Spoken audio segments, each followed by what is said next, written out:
This July 24th, 2024 school board meeting will come to order. Do I hear a motion for approval of the prior minutes? There's been a motion to approve and a second. Any further discussion? No further discussion. All in favor say aye. Aye. Those opposed, motion carries. Agenda adoption. Mr. Fred Gill, I believe you have some additions. Yes, sir. I have several action items and a couple of consent items that we need to add. The first action item is action item G4. G4 is NOLA Education for Star Academy to retain the services of the contractor to provide Star Academy for 6th, 7th, and 8th grade. That's coming out of federal funds, which are ESSER funds, for $225,000. That's action item G4, NOLA Education. Also, action item G5 is also with NOLA Education, Star Academy relocation. It is to retain the services to provide relocation of Star Academy to renovate the school building. That's also coming out of ESSER funds for $90,000. Also, action item G7 for Power School Group to roll out the application tracking system that's coming out of local funds for $70,790.48. So that addition for the action items is action items G4, G5, and G7. Are there any questions on those action item additions? With no questions, moving on to the consent. Added items is H2 for Surge Entertainment for BC Rain to provide a VIP for faculty and staff for approximately 71 faculty and staff members. That's coming out of federal funds for $3,421.18. That's consent H2. Also, H4 is in the consent, but I think it needs to be moved to flow through items. But it's an agreement between us and McGraw-Hill for St. Luke's Episcopal School. That's coming out of Title IV funds for $3,308.98. We can still leave that. Sure. Okay. All right. And the last consent addition is H8, Carrie Stevenson, to provide a motivational speaking session for approximately 220 teachers. That's coming out of federal funds for $1,750. If there are no questions, that concludes the additional items. Okay. All right, so to make sure, we're adding G4, 5, and 7, and then under consent, H2, H4, and H8. Is that correct, sir? Okay.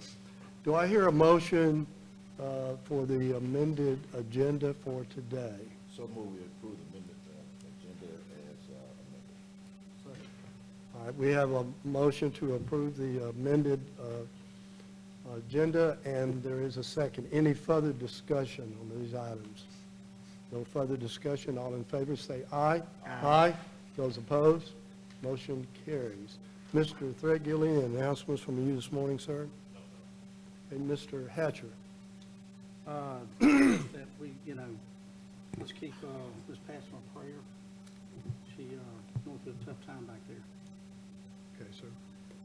Mr. Harwell? No, sir. Ms. McDade? No, sir. Dr. Crenshaw? No, sir. Okay, very good. Any reports and recognitions today, Ms. Phillips? Okay. Mr. Threadgill, any citizens' requests at this time, sir? No, sir. Okay. Then let's move on to action items because we've got a special person who's going to do a presentation for us, and you can tell us about it. Special person, okay. There she is. Yeah, I see. I was just teasing. Action item G1 is our state examiner audit, 2023 audit that we, every year we have a finding of our audit, and we have a presentation to go over our audit. So if you will come to the podium, we won't put you out in the hallway this time. Good morning. My name is Cindy Wilson, and in accordance with the Acts 2006-196, commonly referred to as the School Fiscal Accountability Act, I am here on behalf of the State of Alabama Department of Examiners of Public Accounts to present our audit report on the Mobile County Board of School Commissioners covering the period of October 1st, 2022 through September 30th, 2023. The report is available in its entirety on our website, examiners.alabama.gov. It was published on June 28, 2024. We conducted our audit in accordance with generally accepted auditing standards and government auditing standards for the purposes of rendering an opinion on the financial statements and to determine whether the board complied with applicable laws and regulations. We also conducted an audit of the board's federal financial assistance programs in accordance with those same standards and the requirements of Title II, U.S. Code of Federal Regulations, Part 200, also known as the Uniform Guidance. We issued an unmodified opinion on the board's financial statements as of and for the period ended September 30th, 2023. This means that the financial statements are presented fairly in accordance with generally accepted accounting principles. In addition, we issued an unmodified opinion on the board's major federal financial assistance programs, which for the fiscal year were the Child Nutrition Cluster and the Education Stabilization Funds. The local schools selected for comprehensive testing were Tanner Williams Elementary, Wilmer Elementary, Denton Middle, and Blunt High School. All other schools were subjected to limited testing. We noted the following matters and included these matters as audit findings in our report in Section 3 in the Schedule of Findings and Question Costs, beginning on page 74 of our report. Finding 2023-1. Title 29, U.S. Code of Federal Regulations, Part 5, Subpart A, the Davis-Bacon Act, requires that any construction contract in excess of $2,000 that is funded wholly or in part by federal funds include prevailing wage rate clauses. The laborers and mechanics employed by contractors or subcontractors to work on contracts in excess of $2,000 financed with federal assistance funds must be paid wages not less than those established for the locality of the project by the Department of Labor. And the contractor or subcontractor must submit to the non-federal entity weekly for each week in which contract work is performed a copy of the payroll and a statement of compliance. A random sample of 7 construction contracts paid for wholly or in part with education stabilization funds was selected for testing.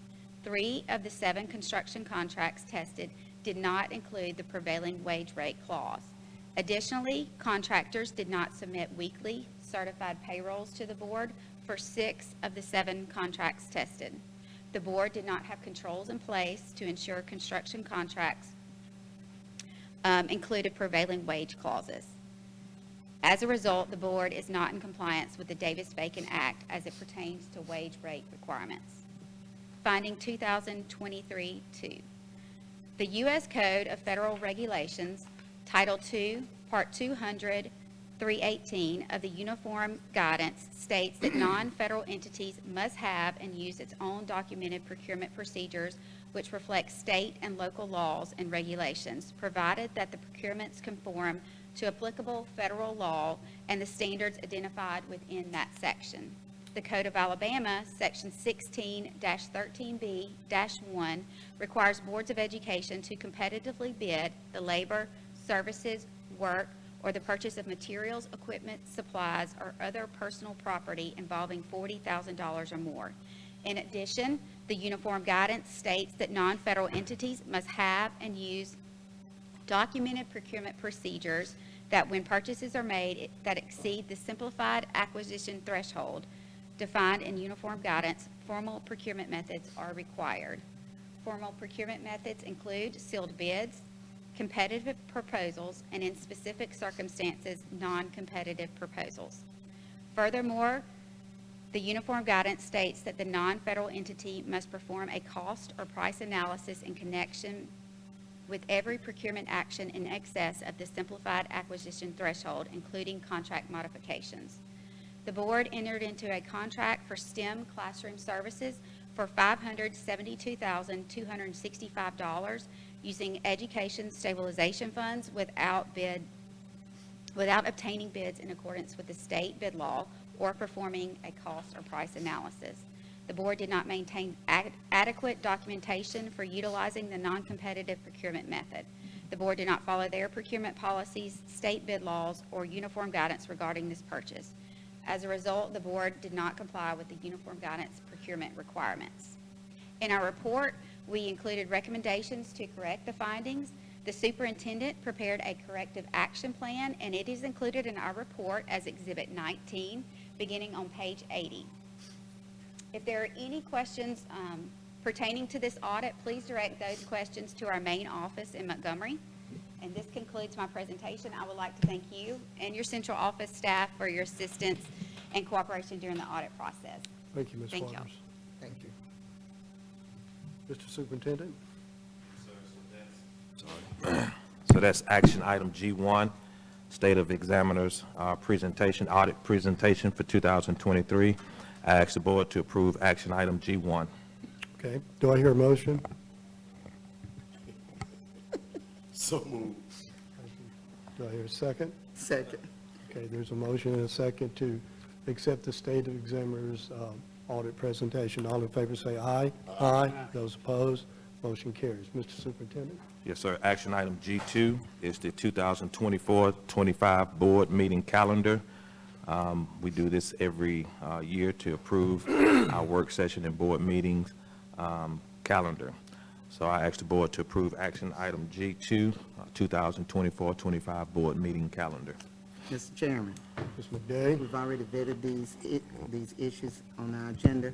I ask the board to approve action item 2 through 18. Do I hear a second? Second. Okay, there's been a motion to approve action items G2 through G18, and there's a second. Any further discussion? No further discussion. All in favor, say aye. Aye. Those opposed, motion carries. Mr. Superintendent, G19. Yes, sir. G19 through G31, personnel matters that's listed under separate cover. I ask the board to approve action item G19 through 31, which is listed under separate cover. All right, we have a motion. Do we hear a second? Second. A second to approve action items G19 through 31, which most of those are personnel issues. Any further discussion of these items? No further discussion. All in favor, say aye. Aye. Those opposed, motion carries. On to the consent agenda. H1 is West Instructional Services for Blount High School to provide ACT skills and strategies, professional development for core teachers. It's coming out of Title II funds for $5,000. That's consent item H1. Okay, do I hear a motion in this case? Motion to approve consent agenda H1 through 12. Okay, we have a motion to approve consent agenda items H1 through H12. Do I hear a second? Second. Okay, there's a second. Any further discussion on these items? All right, no further discussion. All those in favor say aye. Aye. Those opposed, motion carries. Okay, Mr. Superintendent? Our work-through items, we have two, both speech therapy for different private schools for our students, for the private school students. So there's two workflow through items. Okay, do I hear a motion? So moved. Is that for both 1 and 2, Dr. Crenshaw? Okay. All right, there's a motion to approve flow-through items I1 and 2. Do we have a second? Second. I have a second. Any further discussion? All right, all in favor say aye. Aye. Those opposed, motion carries. Student expulsions, Mr. Superintendent? For my view, we don't have any We don't have any. student expulsion. Okay. That's always a good That's good. thing. It's always good to mention. And we have K, information, monthly financials, and purchase orders 5,000 and over, and 100,000 and over. Any questions about those? Okay, Mr. Attorney? Nothing today. Nothing today, okay? Yes, sir. Scheduling meetings, Mr. Superintendent, do you have any scheduled meetings for us? Yes, sir, okay. Mr. Hack, I think you do.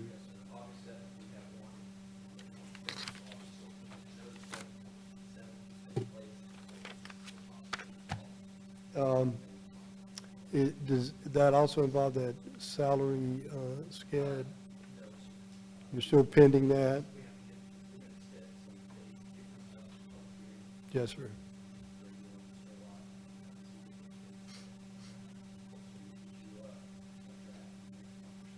Okay, so Ms. McDay, Ms. Abrams, you'll give us information about that, okay? Mr. Hatcher, any further announcements, sir? No, sir, thank you. Mr. Harwell? Ms. McDay? Yes, Ms. Zerline, thank you for that report. I think we did well. We had, covered some bases, but overall, having the largest system in the state, I think that we did good financially. Dr. Crenshaw? I want to commend Ms. Zerla also that she just continued to print some money and we'll be okay. That's, I don't know quite how to answer that one. Like that, Maybe the auditors know it. now that they're gone, huh? Okay. Well, it's one of the things, Ms. Arlott, that's always appreciative is that before she gave the public presentation, we have an opportunity to meet and discuss that as board members prior to that like that, and the explanations that she gave were really good and plausible, and so you and your department is to be commended for what you do like that. Do I hear a motion for adjournment? Motion. Okay, we have a motion and a second to adjourn. All in favor say aye. Aye. We're adjourned.